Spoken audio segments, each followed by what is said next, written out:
अस्सलाम वालेकुम रहमतुल्लाहि व बरकातुहू। आप देख रहे हैं टॉप 10 विद GNM और मैं हूं गुलाम नबी मदनी। दुनिया भर से आज की 10 बड़ी और इंतहाई अहम खबरें जिन पर आज हम बात कर रहे हैं। नाज़रीन किराम, आज 2 जुलाई 2020 है और आज दिन है जुमेरात का। ये टॉप 10 विद GNM का दोपहर का बुलेटिन है। खबरों का सिलसिला शुरू कर लेते हैं। जो आज की पहली बड़ी खबर है ये चीन और भारत के मबैन जारी तनाज़े के हवाले से है। नाज़रीन किराम, चीन ने भारत के खिलाफ कार्रवाइयाँ शुरू कर रखी हैं। भारत की 8 रियासतों पर चीन कब्जा करना चाहता है। इसके लिए चाइना ने न सिर्फ अपनी फौजें इन 8 रियासतों के करीब पहुंचाना शुरू कर दी हैं, बल्कि जदीद किस्म का जंगी साजो सामान भी पहुंचाया जा रहा है। तामीराती काम भी चल रहे हैं। यही वजह है नाज़रीन किराम, भारत की इन 8 रियासतों में एमरजेंसी का ऐलान किया गया है। भारत भी अपनी फौजें इन 8 रियासतों में भेज रहा है। इतला सामने आ रही हैं ताज़ा तरीन के रियासत अरुणाचल प्रदेश, जिसे चाइना अपनी रियासत तस्वुर करता है और दावा करता है कि अरुणाचल प्रदेश पर भारत ने नाजायज़ कब्ज़ा किया हुआ है। वहाँ पर अरुणाचल प्रदेश से मुत्तसिला इलाकों के अंदर चाइना ने न सिर्फ मिलिट्री बेस है, वहाँ पर 15 किलोमीटर महज 15 किलोमीटर का फासला है भारत की सरहदी हुदूद से। अरुणाचल प्रदेश के करीब जो चाइना का एक मिलिट्री एयरबेस है, बहुत मुख्तसर सा है, वहाँ पर जदीद किस्म की तामीराती काम चल रहे हैं और साथ साथ जंगी साजो सामान भी पहुँचाया जा रहा है।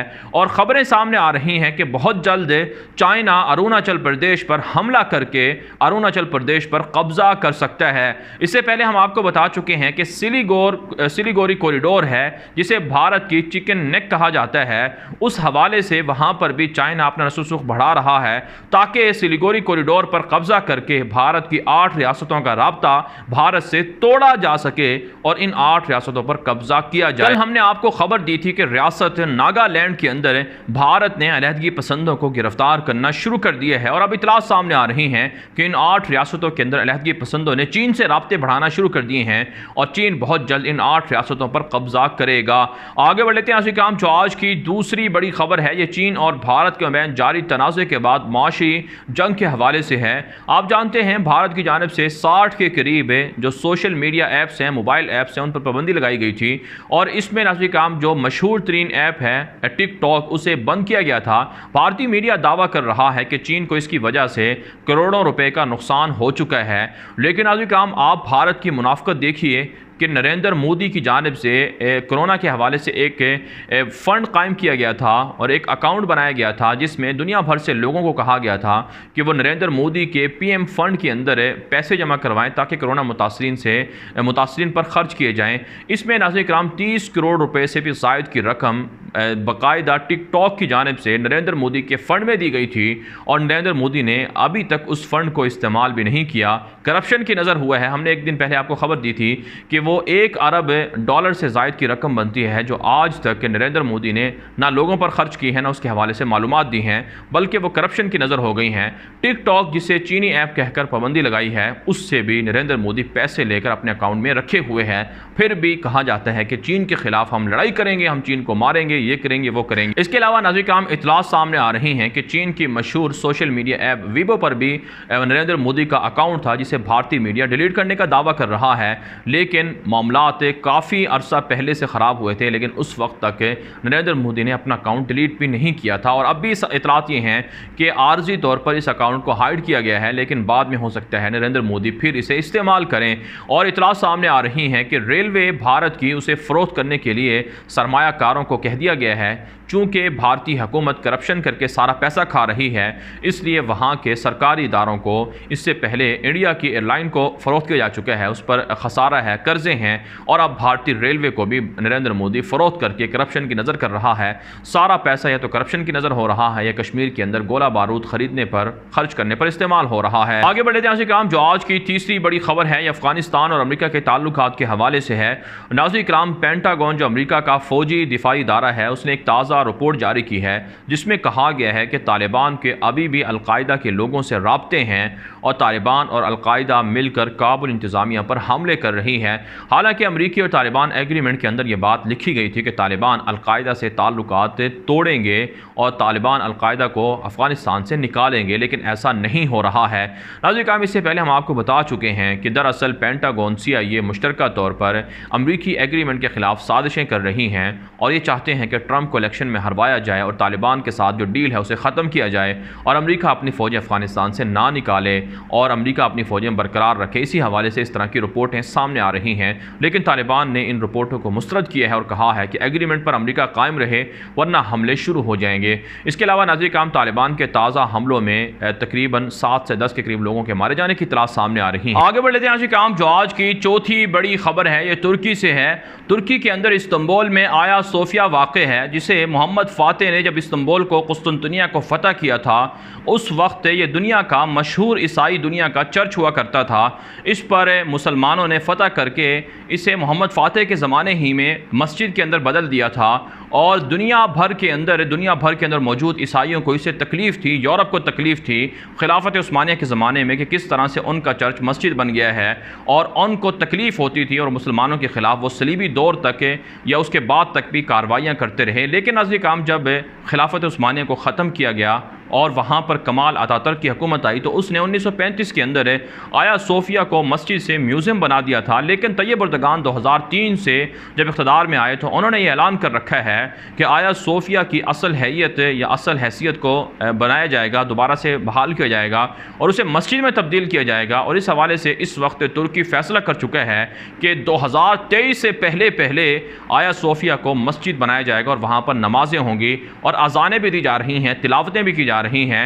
लेकिन नाज़रीन किराम, दुनिया भर के ईसाइयों को आज एक मरतबा फिर तकलीफ़ लाहिक हुई है और वह तैयब एर्दोगान के खिलाफ साजिशों में मसरूफ़। अमरीकी सेक्रेटरी खारजा माइक पोम्पियो की जानिब से तुर्की के साथ रब्ता किया गया है। अमरीका ने खबरदार किया है कि तैयब एर्दोगान आया सोफिया को मस्जिद बनाने से बाज रहे वरना अमरीका तुर्की के खिलाफ बड़ी कार्रवाइयाँ कर सकता है। लेकिन तुर्की ने वाज़ेह तौर पर अमरीकी जो इल्ज़ामात हैं उनको मुस्तरद किया है और कहा है कि दाखिली या अंदरूनी मामला है, इसमें अमरीका बाज रहे दखल अंदाजी से और अमरीका के मुखालफत से हमें कोई नुकसान नहीं होगा और हम लाजमन इसको आया सोफिया को मस्जिद बनाएंगे और मुसलमानों की देरीना ख्वाहिश को पूरा किया जाएगा। आगे बढ़ लेते हैं नाज़रीन किराम, जो आज की 5वीं बड़ी खबर है ये इराक़ और तुर्की के ताल्लुकात के हवाले से है। नाज़रीन किराम, इराक़ की शुमाली इराक़ के अंदर कुर्द बागियों के खिलाफ तुर्क फ़ौजों के ऑपरेशन जारी हैं, उनमें उन्हें वाज़ेह कामयाबियाँ भी मिल रही हैं। इसके अलावा नाज़रीन किराम, इत्तलात सामने आ रही हैं कि तुर्की ने इराक़ की मदद के लिए एक बड़ा जहाज़ भी भेजा है जिसमें न सिर्फ कोरोना के हवाले से तिब्बी आलात हैं, मास्क हैं और दीगर साजो सामान हैं, मेडिकल चीज़ें हैं और इसके साथ साथ इराक़ के साथ तुर्की के ताल्लुकात मजबूत हो रहे हैं। इससे पहले आप जानते हैं ईरान का असर रसूख है इराक़ पर, लेकिन शाम के अंदर इराक़ के अंदर अब तुर्की कार्रवाइयाँ करके वहाँ पर अपना असर रसूख बढ़ा चुका है, जो एक तरह से तुर्की की एक बड़ी कामयाबी है कि खिलाफत उस्मानिया के मातह जो इलाके थे उन पर तुर्की का कब्ज़ा रफ्ता रफ्ता बहाल हो रहा। आगे बढ़ लेते हैं काम, जो आज की छठी बड़ी खबर है ये इसराइल से है। इसराइल के अंदर इस वक्त हालात कशीदा हैं। यहूदी हुकूमत चाहती है कि फ़लस्तीनी इलाकों में मौजूद गैर कानूनी यहूदी बस्तियों को इसराइल में ज़म किया जाए।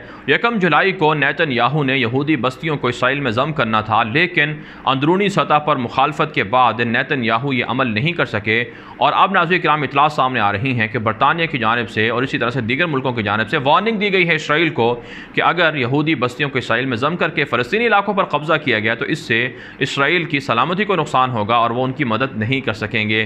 जबकि नाज़रीन किराम इत्तलात सामने आ रही हैं कि इसराइल की जो हुकूमत है, मखलूत हुकूमत, वहाँ बेनी गैंट्स की ब्लू एंड वाइट पार्टी, उसने नेतन्याहू को वार्निंग दी है कि अगर ये फ़ैसला किया गया तो फिर वो इत्तेहाद तोड़ देंगे और नए इलेक्शन होंगे, सियासी जो माहौल है वो ख़राब होगा।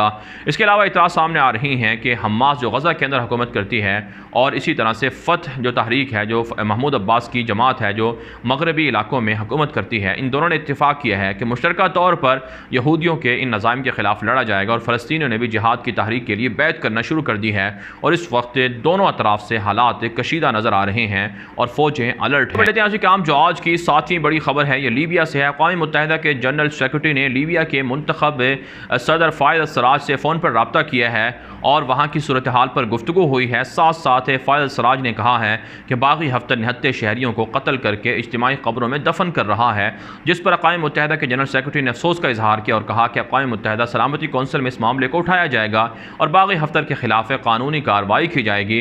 जबकि नाज़रीन किराम तुर्क फ़ौजें लीबिया की मुंतखब हुकूमत को सपोर्ट कर रही हैं और बागी हफ्तर से कई ठिकाने और इलाके भी वागज़ार करवा रही हैं। साथ साथ लीबिया की हुकूमत ने कहा है कि मिस्र और इमारात की जानिब से मुसलसल बागी हफ्तर को असलहा पहुँचाया जा रहा है। आगे बढ़ते हैं नाज़रीन किराम, जो आज की 8वीं बड़ी खबर है ये अफ्रीकी मुल्क एथोपिया से है। नाज़रीन किराम एथोपिया ये अफ्रीका का रकबे के एतबार से एक बड़ा मुल्क शुमार होता है। आबादी के लिहाज से नाइजीरिया के बाद ये तकरीबन दूसरा बड़ा मुल्क है और यही वो मुल्क है जिसे हबशा कहा जाता था किसी ज़माने में। और आप जानते हैं रसूल अकरम सल्लल्लाहु अलैहि वसल्लम के ज़माने में जब यहाँ इस्लाम की आमद हुई और पहली मरतबा जो मुसलमानों ने मक्का मुकरमा से हबशा की तरफ हिजरत की और यहाँ का जो बादशाह था नजाशी वो मुसलमान हुआ और मुसलमान यहाँ इसी एथोपिया के अंदर हबशा के अंदर आकर मुकीम हुए। यहाँ पर तकरीबन 30 से 40% के करीब मुसलमान रहते हैं और बाकी ईसाई और दीगर मज़हब के लोग रहते हैं। हुकूमत ज़्यादातर ईसाइयों के पास है। मुसलमानों के ख़िलाफ़ हमले और साजिशें होती रहती हैं। नाज़रीन किराम इस वक्त एथोपिया के अंदर हालात कशीदा हैं। 80 से ज़ायद लोग मुख्तलिफ़ हादसात के अंदर एहतजाज के अंदर मारे गए हैं। एक सियासी गाना गाने वाला गुलकार था, उसको मार डाला गया जो बहुत मशहूर था। उसकी हलाकत के बाद मुजाहरे शुरू हुए और 80 से ज़ायद लोग मारे गए हैं। इसके अलावा नाज़रीन किराम इतराज़ सामने आ रही हैं। एथोपिया के लोग ये कहते हैं, हुकूमती लोग कि दरअसल इसके पीछे dictator Abdul Fattah CC, Israel और दीगर बैरूनी अनासर हैं जिन्होंने एथोपिया के हालात को ख़राब करवाया है। आप जानते हैं नाज़रीन किराम एथोपिया के अंदर एक बहुत बड़ा डैम भी बन रहा है जिसे सद्दुन नाज़ा के नाम से याद किया जाता है अरबी में, और इस पर मिस्र के, सूडान के और एथोपिया के अख्तलाफात हैं। एक दरिया है दरियाए अज़रक जो दरियाए नील के अंदर जाकर गिरता है, वो एथोपिया से निकलता है। एथोपिया के पास बिजली नहीं है, 65% से ज़ायद लोगों के पास बिजली नहीं है। उन्होंने ये डैम बनाया $4 अरब से ज़ायद की लागत से और ये बहुत बड़ा डैम है। इसको भरने के लिए दरियाए नील का पानी इस्तेमाल होगा। मिस्र का दावा ये है कि दरियाए नील का पानी अगर एथोपिया ने डैम के अंदर रखा तो फिर मिस्र की आबादी मुतासर होगी, मिस्र के पास पानी नहीं रहेगा, दरियाए नील कम हो जाएगा। तो ये इख्तलाफात चल रहे हैं और इस वक्त हालात कशीदा हैं कि वहाँ पर लोग हैं उनको मारा जा रहा है। आगे बढ़ लेते हैं आज काम, जो आज की 9वीं बड़ी खबर है ये रूस से है। रूसी सदर व्लादिमीर पुतिन को मजीद 2036 तक रूस का सदर रहने का इख्तियार मिल गया है। 70% से ज़ायद वोटर्स ने रेफरेंडम के अंदर पुतिन को वोट दिया है कि पुतिन मजीद 2 टर्म के लिए रूस के सदर रह सकते हैं। यूं नाज़रीन किराम पुतिन की मुद्दत सदारत जो है वो ख़त्म हो रही है 2024 के अंदर। उसके बाद वो मजीद तकरीबन 12 साल तक रूस के सदर रहेंगे और उस वक्त उनकी उम्र 83 साल से भी ज़ायद हो जाएगी। और पिछले 20 साल से रूस के हुकूमत जो है वो व्लादिमीर पुतिन के पास है। कहा जाता है, उनके नाक़दीन का ये कहना है कि नताइज में बदयानती की गई है। आगे बढ़ लेते हैं काम, जो आज की 10वीं बड़ी खबर है ये अमेरिका और चीन के मबैन इख्तलाफात के हवाले से है। इतलात सामने आ रही हैं कि अमेरिकी सदर डोनाल्ड ट्रंप ने एक मरतबा फिर कोरोना का इल्ज़ाम चीन पर लगाया है।